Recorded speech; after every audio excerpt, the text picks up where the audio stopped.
Praise the Lord. கர்த்தருடைய பரிசுத்த நாமத்துக்கு ஸ்தோத்திரம் உண்டாவதாக. எல்லா கனத்துக்கும் எல்லா மகிமைக்கும் எல்லா துதிக்கும் பாத்திரராகிய வார்த்தையாகிய தேவனே, வார்த்தையாகிய இயேசுவே, வார்த்தையாகிய பரிசுத்த ஆவியானவரே, உமக்கே சதா காலங்களிலும் ஸ்தோத்திரங்களும் துதியும் உண்டாயிருப்பதாக. Praise the Lord. ஸ்தோத்திரம் ஆண்டவரே. வெளிப்படுத்தின விசேஷம் 17ஆம் அதிகாரம் 9ஆம் வசனம். நாம் இந்த ஏழுகள் என்ற வரிசையிலே நம்ம தொடர்ந்து ஆராய்ச்சி பண்ணிகிட்டு இருக்கிறோம் இல்லையா? அதில் இப்போ 14வது ஏழு சரிதானே? அப்போ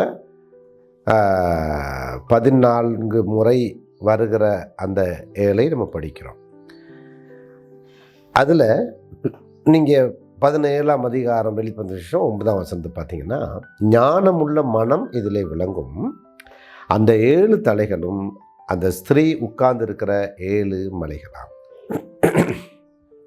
இங்கே 7 தலைகள் 7 மலைகள் என்று வருகிறது. 7 தலைகள் ஏற்கனவே நம்ம படிச்சிருக்கிறோம். அதனால் இந்த 14வது கணக்கில் அது வராது. 7 மலைகளை குறித்து தான் பார்க்க போகிறோம். இருப்பினும் நம்ம அந்த 7 தலைகள் அதனுடைய ஆழங்களை கொஞ்சம் தெரிஞ்சுட்டு போவோம். 7 மலைகள். அப்புறம் இந்த ஸ்திரியை குறித்து லைட்டாக, ஏன்னா நம்ம திரும்ப எங்கே போகிறோம்? 1ஆம் வசனத்திலேருந்து வரதான் போகிறோம்.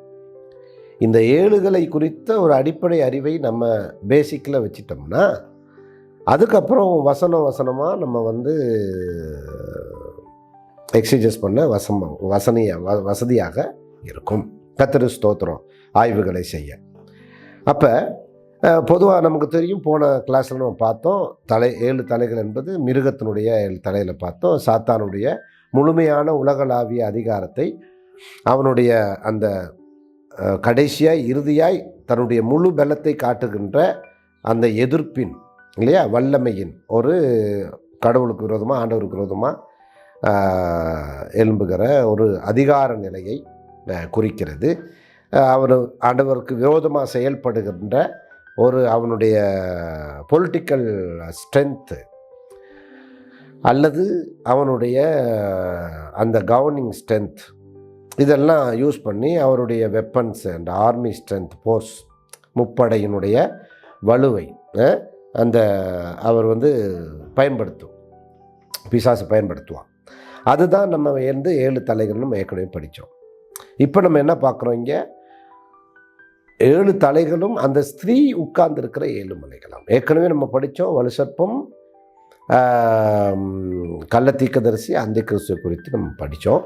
இப்போ பாருங்கள், இது அந்த ஸ்திரீ என்று வருகிறது. இப்போ 7 தலைகள் அந்த ஸ்திரீ, அப்புறம் அவள் 7 மலைகள் மேலே உட்கார்ந்து இருக்கிறாள்.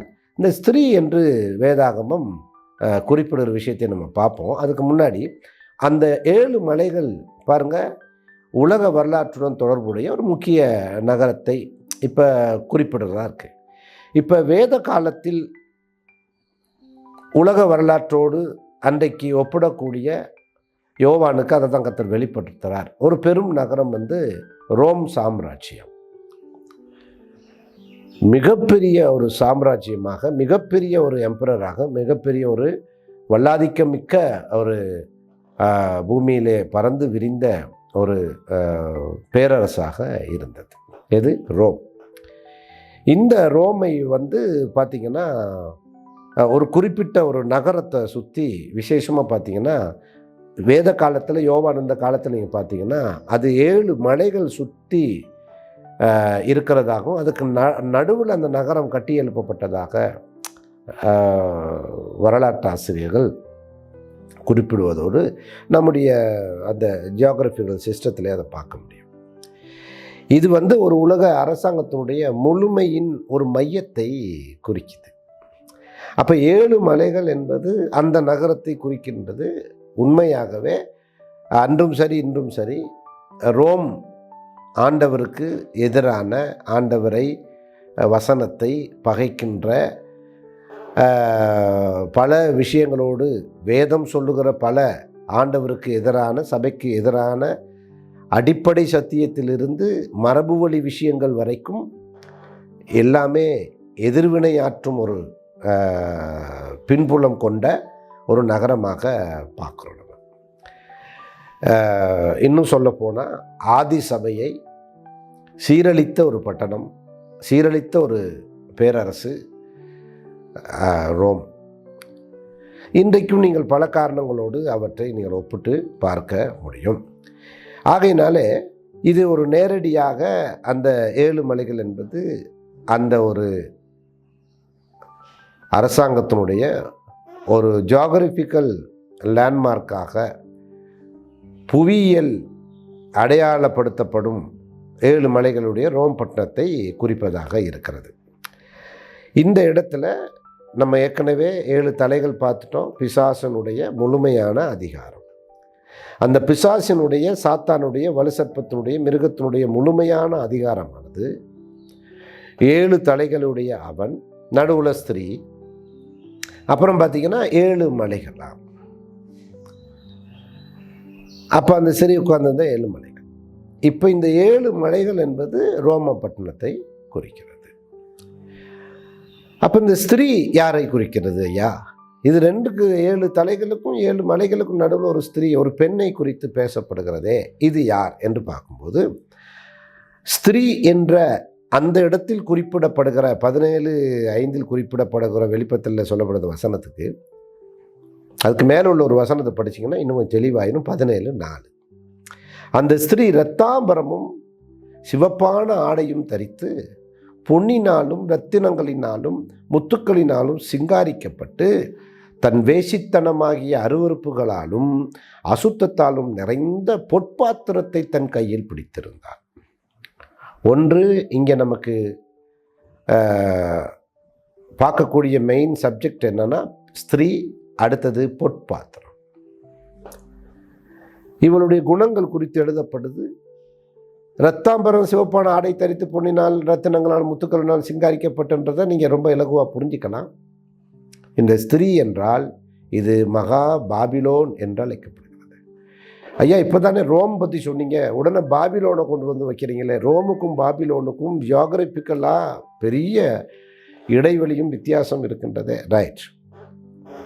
பாபிலோன் என்று குறிக்கப்படுவது இது புவி சார்ந்த இடமாக குறிக்கப்படாமல் குணம் சார்ந்த, பண்பு சார்ந்த, அந்த கலாச்சாரம் சார்ந்த விஷயத்தை குறிக்கிறது. பாபிலோன் என்றால் பைபிள் சொல்லுது மகாவேசி. ஏன் இப்படி வேதம் இப்படி ஒரு உருவகப்படுத்தி பல விஷயங்களை வெளிப்படுத்துகிறது என்றால் அதனுடைய உக்கிரத்தன்மை, அதனுடைய இயல்பான தன்மை. அப்போ ஆண்டவருடைய வருகைக்கு சபை எடுத்துக்கொள்ளப்பட்ட பின்பு கர்த்தர் ஸ்தோத்திரம் 7 ஆண்டு காலம், நான் சொன்னேன் அந்த 7 ஆண்டு கால ஆட்சி, அது அவனுடைய 7 தலைகளை குறிக்கிறது. அந்தி கிறிஸ்து அப்போ ஆட்சி செய்யும் பொழுது ஆண்டவர் பிந்தின 3 ஆண்டுகளிலே முடிவு கட்டத்தில் வரார், ஒலிவ மலையில் இறங்குவார். அப்போ இவையெல்லாம் ரோம் மற்றும் இந்த பாலஸ்தீனா இந்த சாம்ராஜ்யத்துக்கு உட்பட்ட இடங்களாக பார்க்கணும். இப்போ அந்த குணத்தை வெளிப்படுத்தும் போது என்ன சொல்கிறாரு? ஜியோகிராஃபிக்கலாக ரோம் 7 மலைகள் என்று சொல்லப்பட்டிருக்கு. 7 மலைகளுக்கு நடுவில் இருக்கிற நகரம். இப்போ நீங்கள் ஐடியாலஜிக்கலாக நீங்கள் பார்த்தீங்கன்னா பாபிலோன் உணர்வு ரீதியிலே, பொருள் ரீதியிலே, கருத்தியல் ரீதியில் பார்த்தீங்கன்னா இங்கே அப்போ இந்த பொற்பாத்திரம் அவள் கையிலே பிடித்திருந்தால், ஏதோ தொட்டுட்டு போவோம். எரேமியா 51:7 பாபிலோன் கர்த்தருடைய கையில் உள்ள பொற்பாத்திரம் எப்படி இருக்கு பாருங்க. அது பூமி அனைத்தையும் வெறிக்க பண்ணினது, அதன் மதுவை ஜாதிகள் குடித்தார்கள், ஆகையால் ஜாதிகள் புத்தி மயங்கி போனார்கள். ஒரு கலாச்சார சீரழிவும் ஒரு மாபெரும் அருவருப்புகள் நிறைந்து மக்கள் அதற்கு அடிமைப்பட்டு போகிற ஒரு நிலையையும், அதிகார வர்க்கத்தால் அழுத்தப்படுகிற அல்லது வற்புறுத்தப்படுகிற முழு சமூகமும் சீரழிந்த நிலையை இங்கே குறிப்பிடுகிறது.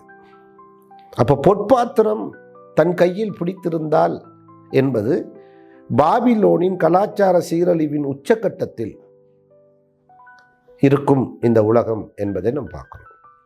இப்பொழுது குறியீடுகளாக ரோமை சொல்லியிருந்தாலும் பாபிலோனை சொல்லியிருந்தாலும் வேதாகமத்தின் பார்வையில் இவை அந்த காலத்தில் பிராந்தியங்களாக சுற்றி இருந்த கலாச்சார ரீதியிலும், அப்போ நான் உங்களுக்கு சொன்னேன், அதை ஐடியாலஜிக்கலாக அண்டு இப்படியாப்பட்ட ஒரு காரியங்கள் குறிப்பிடப்பட்டிருந்தாலும் பொதுவாக நாம் பார்க்கும் பொழுது உலகளாவிய பார்வை இதிலே பதிகிறது. உலகளாவிய பார்வை இருந்தால் தான் நம்ம கொஞ்சம் விவேகமாக பைபிளை பார்க்குறோம்னு அர்த்தம். அதை வெறும் பாபிலோனுக்குள்ளேயும் ரோமுக்குள்ளேயும் சுருக்கிடக்கூடாது. இவை ஒரு உருவகப்படுத்தி எடுத்துக்காட்டுக்காக அந்த காலத்தில் இருந்த சூழ்நிலைகளையும் விவரிப்பதற்காக இப்படி சொல்லப்பட்டிருக்கிறது. உடனடியாக இல்லை ரோமில் தான் நடக்கும், பாபிலோன் அப்படி இல்லை. அதிலிருந்து நம்ம எதை எடுத்துக்கிறோம்? மெட்டஃபரிக்கலாக சொல்லப்பட்ட விஷயங்கள் சில ஜியாகிரபிக்கலாக லேண்ட்மார்க் பண்ணி சொல்லப்பட்ட விஷயம். காரணம் பத்மதீவில் யோவான் இருக்கிறாரு. அப்போ சபை அதுக்கு பின்னாடி ரோமால் நசுக்கப்படுது. அது இனிமேலும் அப்படியாப்பட்ட விஷயங்கள் நசுக்கப்படும். ஒரு பேரரசு அதை நசுக்கும் அப்படிங்கிறது தான் இங்கே விஷயம். ஆக நீங்கள் ஒன்று புரிஞ்சுக்கணும், அந்தி கிறிஸ்துவுடைய ஆட்சியும் எப்படி எகிப்திய பாபிலோனிய பேரரசு இருந்துச்சோ, எப்படி கல்தேய பேரரசு இருந்துச்சோ, எப்படி ரோம பேரரசு இருந்துச்சோ, அதே போல் பிற்காலங்களில் நம்ம பார்க்குறோம் கிரேக்க பேரரசு இல்லையா, அலெக்சாண்டருடைய பேரரசு, அதாவது கிமு 250 இருக்குது. அதன் பின்பு ரோம பேரரசு வருது. இதை போன்ற நம்முடைய காலங்களில் பார்க்குறோம் பிரித்தானிய பேரரசு பெரிய அளவில் உலகை ஆண்டு வந்ததில் நம்ம பார்க்குறோம். ஆகையினால இது போன்ற பேரரசு ஆக ஒரு மன்னன், ஒரு ஆட்சி, ஒரு தலைவன் என்ற ரீதியில் அந்தி கிறிஸ்து முழு உலகத்தையும் ஒரு பேரவைக்குள்ளே கொண்டு வந்து அவன் ஒரு பேராட்சி செய்து அதை ஒரு பேரரசாக அவனே அதற்கு ராஜாவாக தலைவனாக காண்பித்து கொள்வான். இதுதான் இதனுடைய அடிப்படை, மிக அழகான ஒரு பொருள். ஆகையினால இதில் இன்னொரு ஆச்சரியமான ஒரு விஷயத்தை உங்களுக்கு விளக்கிட்டு போகிறேன். இந்த 5ஆம் வசனத்தில் மேலும் 17:5 பாருங்கள். நான் இதை ரொம்ப குறிப்பாக உங்களுக்கு சொல்ல விரும்புகிறேன். மேலே நம்ம படித்த வசனம் என்னது கவனிங்க. நம்ம அந்த குறிப்புகளை நீங்கள் விட்டுறக்கூடாது. 17:9 நம்முடைய மைய வசனம். ஞானமுள்ள மனம் அதிலே விளங்கும், அந்த 7 தலைகளும் அந்த ஸ்திரீ உட்கார்ந்துருக்கிற 7 மலைகளாம். சரி, இப்போ அதுக்கு உதாரணமாக நாம் என்ன செய்தோம்? பல உருவங்களை விளங்கி கொள்வதற்காக 17:4 பார்த்தோம். அந்த ஸ்திரீ யார் அப்படின்னா, அவள் வேசித்தனமாக அருவருப்புகளால் நிறைந்தவள். அதனால் அவள் பொற்பாத்திரம் தன் கையில் பிடித்திருக்கிறாள். அப்போ அசுத்தத்திலும் இந்த உலகம் உங்களுக்கு நல்லாவே தெரியும், அசுத்தத்திலையும் பலவிதமான வேசித்தனத்திலையும் நிறைந்து போய் இருக்கு. இன்றைக்கு இதையெல்லாம் சபைக்கு எச்சரிக்கிறாரு. சபையும் ஏறக்குறைய இன்றைக்கு உள்ள கிறிஸ்தவத்தை சொல்லுகிறேன், நான் கிறிஸ்துவின் சரீரமாகிய சபையை சொல்லவில்லை, இந்த உலகத்தில் இருக்கிற மத அடையாளங்களோடு இருக்கின்ற சபைகளை நான் சொல்லுகின்றேன். ஏறக்குறைய பாதி வாயில் இருக்கு. பிசாசுடைய அந்த கிறிஸ்துவுடைய பாதி வாயில் விழுங்கப்பட்டிருக்கிறது. இன்னொரு பாதி இருக்குது, முடிஞ்சால் தப்பிச்சு விழிச்சுக்கிட்டு அவன் வாயை கிழிச்சிட்டு வெளியே வந்துடலாம். தாவீது சிங்கத்தின் வாயை கிழிச்ச மாதிரி. இல்லை அதோடு மயங்கி, இங்கே சொல்லப்பட்ட வசனத்தின்படி இல்லையா, மயங்கி இருந்தால் அந்த மதுவிலே இவர்கள் என்ன செய்வார்கள்? மீதியும் விழுங்கப்படுவார்கள். இது ஒரு எச்சரிக்கையும் ஒரு தீர்க்க தரிசனம். வெளிப்பத்தின விசேஷமே ஒரு தீர்க்க தரிசன புத்தகம் தான். நம்மவர்கள் அதை கண்டுக்கிறது இல்லை. பல விஷயங்கள் எச்சரிக்கப்படுது, கண்டுக்கிறதே கிடையாது. நாம் அதுக்கு தேவ பயத்தோடு கொஞ்சம் கூட அதை ஒத்துக்கொள்வதே கிடையாது. சபையை அதுக்கு ஆயத்தப்படுத்தி இப்படியாப்பட்ட விஷயத்தை ஆண்டு சொல்லி வச்சிருக்கிறாரு. நம்ம ஒவ்வொருவரும் வெறும் சுவாரஸ்யத்துக்காக வேதத்தை படிக்காமல், வரலாற்று குறிப்புகளை தெரிந்து கொள்ளாமல், நமக்கு என்ன இங்கே செய்தி, ஆண்டு என்ன சொல்ல வராருங்கிறத நம்ம பேசணும். கர்த்தருக்கு ஸ்தோத்திரம். ஆகினாலே அந்த ஜாதிகள் என்ன செய்யும்? இவள் பாபிலோன் வேசி, இவள் கையில் பொற்பாத்திரம் இருக்குது. அப்போ வேசித்தனமாகிய அருவருப்புகள் அசுத்தம் நிறைஞ்சிருக்கு அந்த பொற்பாத்திரத்தில். இவ 17:4 பார்க்குறோம், வேசித்தனமாகிய அருவருப்புகள் அசுத்தத்தில் நிறைந்த பொற்பாத்திரம் கையில் பிடித்தது. 51 எரேமியா 7 பார்க்குறோம், பாபிலோன் கர்த்தருடைய கையில் உள்ள பொற்பாத்திரம் அப்படின்னு. அது பூமி அனைத்திலும் வெறிக்க பண்ணினது. பார்த்தீங்களா? அப்போ வெறிக்க பண்ணுது. அதன் மதுவை ஜாதிகள் குடித்தார்கள். எதினால் வெறித்தார்கள்? எது அவர்கள் மதுவானது? புத்தி மயங்கி. எதிலே புத்தி மயங்கினார்கள்? கலாச்சார சீரழிவு, வேசித்தனம், காமவிகாரம், அசுத்தங்களினுடைய அருவருப்பு, பலவிதமான இச்சைகளின் உச்சகட்டம், ஆண் பெண் பாலின வேறுபாடு இல்லாமல் குற்றங்களுடைய மகா தீவிரமான நிலை, இவையெல்லாம் இந்த ஸ்திரீயின் இரத்தம் அந்த பொற்பாத்திரத்துக்கும் அவளுடைய அந்த மகா வேசித்தனமாகிய அருவறுப்புகளுக்கும் சம்பந்தமாக இன்றைக்கும் இந்த உலகம் இப்படி இருக்கிறது என்பதை யாரும் மறுக்க முடியாது. யாரும் மறுக்க முடியாது. ஆகையினாலே வேதம் ஒரு கற்பனையை பேசவில்லை, இல்லாததை பேசவில்லை, அல்லது வீண் பழியை உலகத்தின் மேலும் மக்கள் மேலும் அரசு மேலே சொல்லலை. வேதம் சொன்னது தீர்க்கதரிசனம்.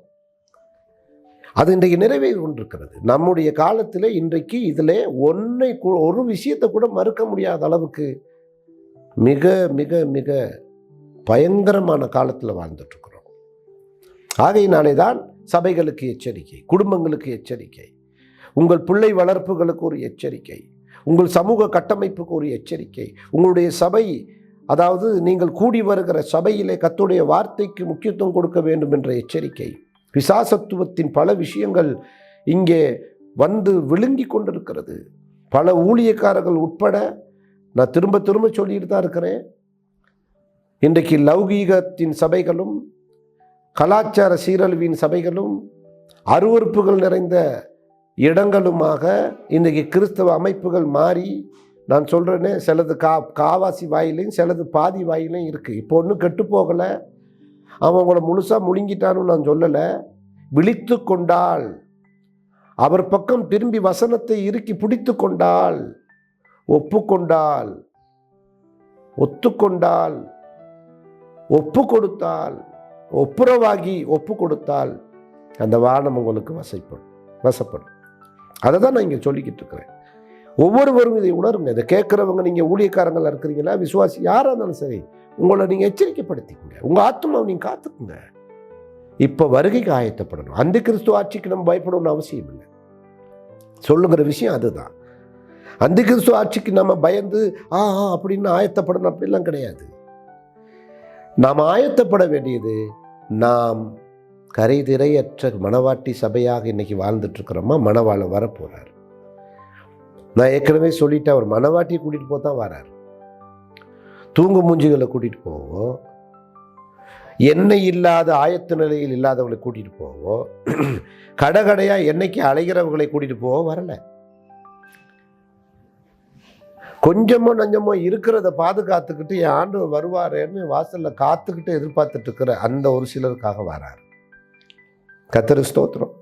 அதனால தான் சொன்னேன், இயேசுவின் இந்த வருகை மணவாளனாக அவர் வருகிற வருகை மணவாட்டிக்கானது தானே ஒழிய அது மதவாதிகளுக்கானதல்ல. அது இன்றைக்கு இருக்கிற மேல் பூச்சி பூசிக்கொண்டு இருக்கிற இந்த கிறிஸ்தவத்தின் கொஞ்சம் கூட வசனத்தை நினைச்சு பார்க்காம, தேவ பயமே இல்லாம துணிச்சலா வாழ்ந்துகிட்டு இருக்கிற இந்த கூட்டத்துக்காக மனம் திரும்பினா சரி, மனம் திரும்புங்கிறார், குணப்படுங்கிறார். இதை தான் நம்ம 7 சபையில் பார்க்குறோம். நிறைவையும் குறைவையும் சொல்லிக்கிட்டே இருக்கிறார். கர்த்தர் ஸ்தோத்திரம். நான் சொல்லுகிற ஒரு நிறைவு ஏதோ கர்த்தர் பக்கமாக கர்த்தருடைய நாமத்தை சொல்லிட்டு இருக்கிறீங்க.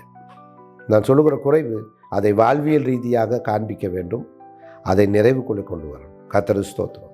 இதை மட்டும் நம்ம யோசிச்சு பார்க்கணும். அப்போ அந்த வரிசையில் தான் பார்ப்போம். அக்கிரமத்தின் கர்த்தர் ஸ்தோத்திரம். அந்த வசனத்தில் பார்த்தீங்கன்னா 9 என்ன சொல்கிறாரு? கர்த்தர் ஸ்தோத்திரம் 17:9 ஒரு அழகான ஒரு வார்த்தை இருக்குது, ஞானமுள்ள மனம் இதில் விளங்கும் அப்படின்னு. அப்போ ஞானமுள்ள மனம் அப்படின்னு ஒரு விஷயத்தை சொல்லிட்டு 17:9 சொல்லிட்டு, நான் உங்களுக்கு உதாரணம் சொன்ன அந்த வசனம் பாருங்கள், 17:5 நான் சொன்னேன். என்னது? பாபிலோன்.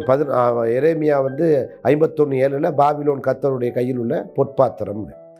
அப்போ இந்த பொற்பாத்திரம் 17:4 நம்ம வெளிப்படுத்தல பார்க்குறோம். இல்லையா? அவர் தன் வேஷ்டித்தனமாகிய அருவருப்பு அசுத்தம் நிறைந்த பொற்பாத்திரத்தை தன் கையில் பிடித்திருந்தார். இப்போ அதுக்கு தான் அந்த பொற்பாத்திரம் என்னன்னு விளக்குறதுக்காக பாபிலோன் அப்படின்னு சொல்லி எரேமியா 51:7 நான் குறிப்பிட்டேன். இப்போ அந்த 17:4 படித்தோம் இல்லையா, அதில் 5 படிச்சிங்கன்னா மேலும் ரகசியம்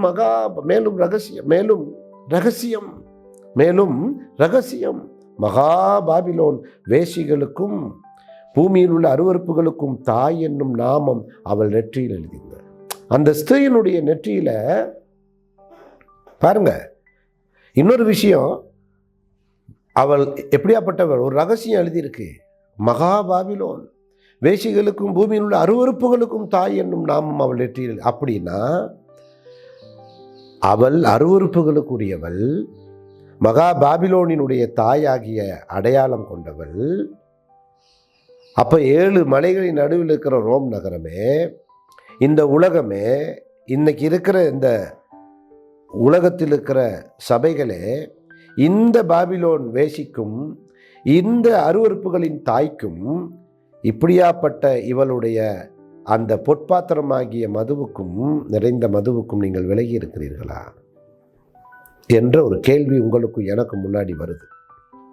கர்த்தருடைய சத்தியத்தை அறிவீர்கள், அந்த சத்தியத்தின் வழியாக நமக்கு விடுதலை. கர்த்தருக்கு ஸ்தோத்திரம்.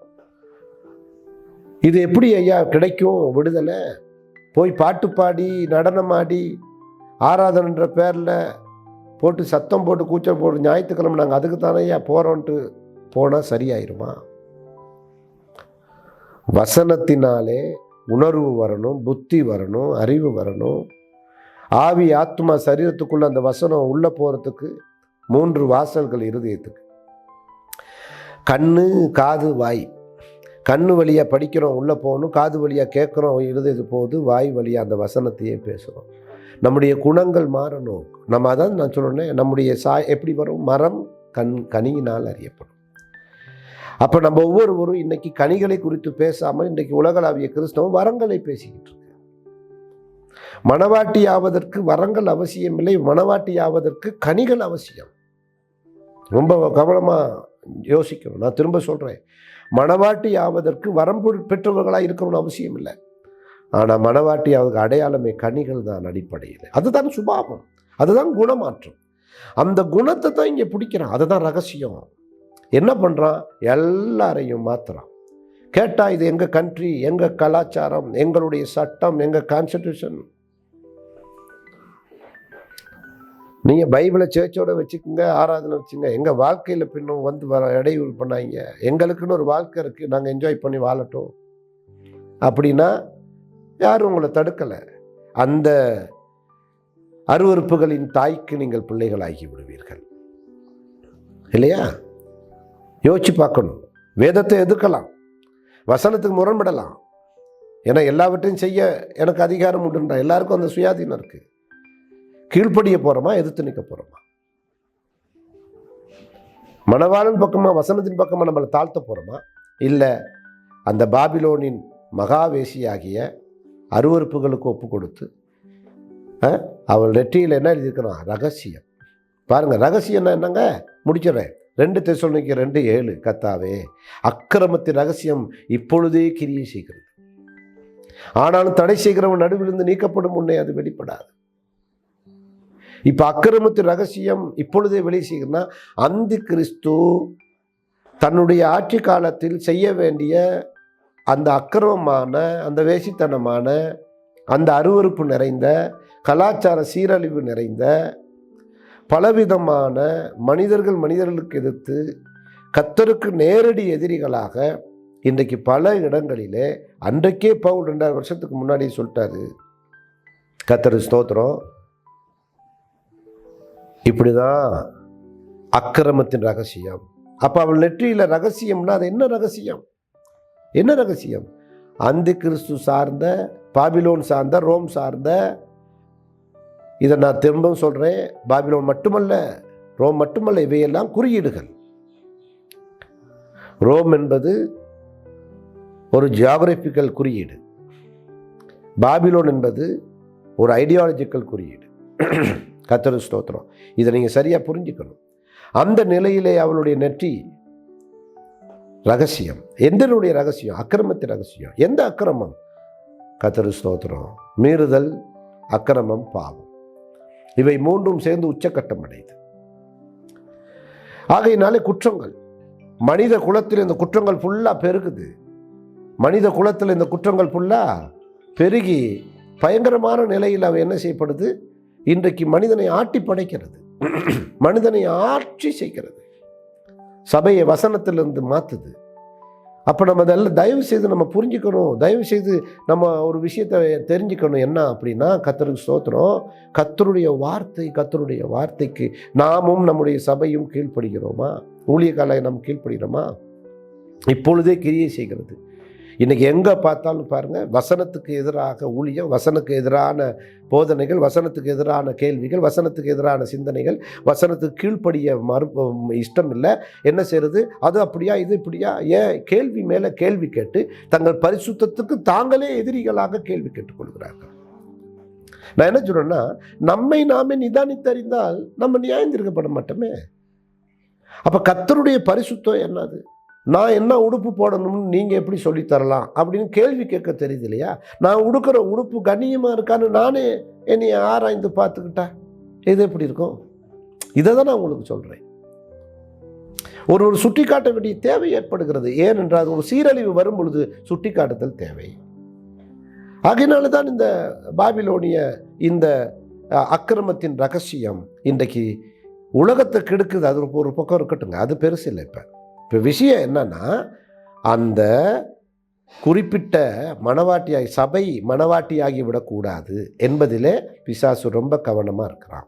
ஆகையினால இந்த அவிசுவாச உலகம் பெருகிட்ட அமைப்பை இந்த பாபிலோனிய வேசி குறிக்கப்பட்டிருந்தாலும் அந்த ஸ்திரீக்கு 2 முக்கியமான விளக்கங்களை பார்த்துட்டு கொண்டு நம்ம போகலாம். ஒன்று போலியான மதங்களுடைய சூழல், இன்னொன்று உலக ஆதிக்க சக்திகள். இந்த ரெண்டுமே அந்த மகாவேசியினுடைய ஸ்திரீயினுடைய பொற்பாத்தினுடைய அந்த ரகசியம் என்கின்ற அந்த நெற்றியில் பேர் சுமத்தனுடைய ஒரு ஒரு ஒரு ஒரு பேக் போர்டாக இருக்குது. ஆகையினால இன்றைக்கி இந்த பொய்யான மாய உண்மையான கிறிஸ்தவத்துக்கு விரோதமாக செயல்படும் உலகளாவிய அமைப்புகளை பார்க்குறோம். அப்புறம் சபைகளுக்குள்ளேயே ஒரு அமைப்பு இருக்குது. என்னன்னா, சத்தியத்தின் சீரடைதல், சீரழிவிலிருந்து மனவாட்டியாய் மாறணும்னு ஒரு புறம் கத்திக்கிட்டு கொளறிக்கிட்டு வேதனைப்பட்டுக்கிட்டு சமரசம் பண்ணாமல் என்னை போன்றவங்க எந்த விதமான ஒரு சுயலாபமும் கருதாமல் எதையும் எதிர்பார்க்காம, நான் சொல்கிறேனே, எனக்கு எந்த நல்ல பேர் வாங்கணும்னுலாம் எனக்கு ஐடியா கிடையாது. அப்படி ஒரு பிரயாசம் நான் பட்டதும் இல்லை, முயற்சி எடுத்ததும் இல்லை. எனக்கு கொடுக்கப்பட்ட வாழ்க்கையை யதார்த்தமாக வாழ்ந்துக்கிட்டு கர்த்தருடைய சத்தியத்தை சத்தியமாக சொல்லிட்டு முகஸ்துதி பாராமல் சமரசம் பண்ணாமல் ஆண்டவர் சொல்லுகிற இந்த கடைசி கால எச்சரிப்பை சொல்லிடணுங்கிறது தான் எனக்குள்ள ஆவியானவர் போட்ட விஷயம். அதை சொல்லும் பொழுது அநேகர் எதிர்வினையாற்றுகிறார்கள். பல பாஸ்டர்கள் என்னோட தொடர்பு கொள்வதில்லை, பேசுவதில்லை, பகையை ஏற்படுது. எதனால்? என்னங்க ஐயா, உங்கள் சோத்தில் விஷத்தை போட்டேன்னா யோசிச்சு பாருங்கள். இல்லை உங்கள் ஊழியத்தை வந்து கெடுத்துட்டேன்னா, இல்லை உங்கள் சபை பக்கத்தில் இன்னொரு சபை கட்டினேன்னா, நீங்கள் எந்த இடத்துல என்னை எதிர்க்கிறீர்கள்? எந்த இடத்துல என்னுடைய போதனையிலே அல்லது இந்த சத்திய வசனத்தில் நீங்கள் முரண்படுறீங்கன்னா, உங்களால் இந்த உலகத்திலே பிடிப்பட்டு கிடக்கிற இந்த இருளின் அந்தகாரத்திலிருந்து விடுதலை ஆக முடியலை. உங்களுக்கு பின்னாடி உங்களை இழுத்து போகிற அந்த கேவலமான பாபிலோனிய செயல்பாடுகள், அதை வெளிப்படையாக நான் பேசுகிறேன் இல்லையா? ஆகையினாலே உங்களால் அதை ஏற்றுக்கொள்ள முடியலை.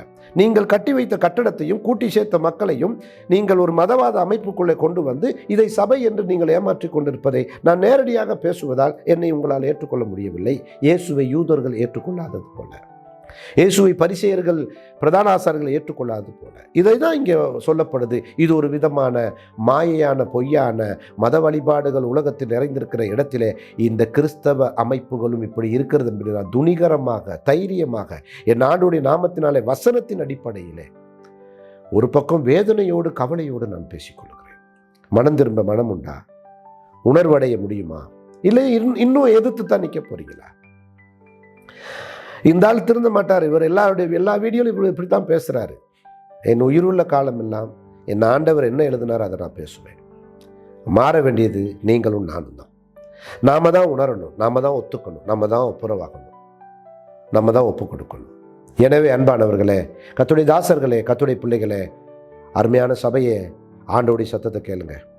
17 வெளிப்படுத்தின விசேஷம் 9 ஞானமுள்ள மனம் இதில் விளங்கும். அந்த 7 தலைகளும் அந்த ஸ்திரீ உட்கார்ந்திருக்கிற 7 மலைகளாம். இதை புரிந்து கொண்டு நாம் ஆயத்தப்படுவோம், மற்றவர்களை ஆயத்தப்படுத்துவோம், அனுதினமும் அவரோடு நெருங்குவோம். இன்னொரு வேத மகத்துவத்தோடு ஏழுதலோடு கூட சந்திக்கின்றேன். கர்த்தருடைய வார்த்தைக்கு மகிமை உண்டாவதாக. கர்த்தர் உங்களை ஆசீர்வதிப்பாராக. Praise the Lord.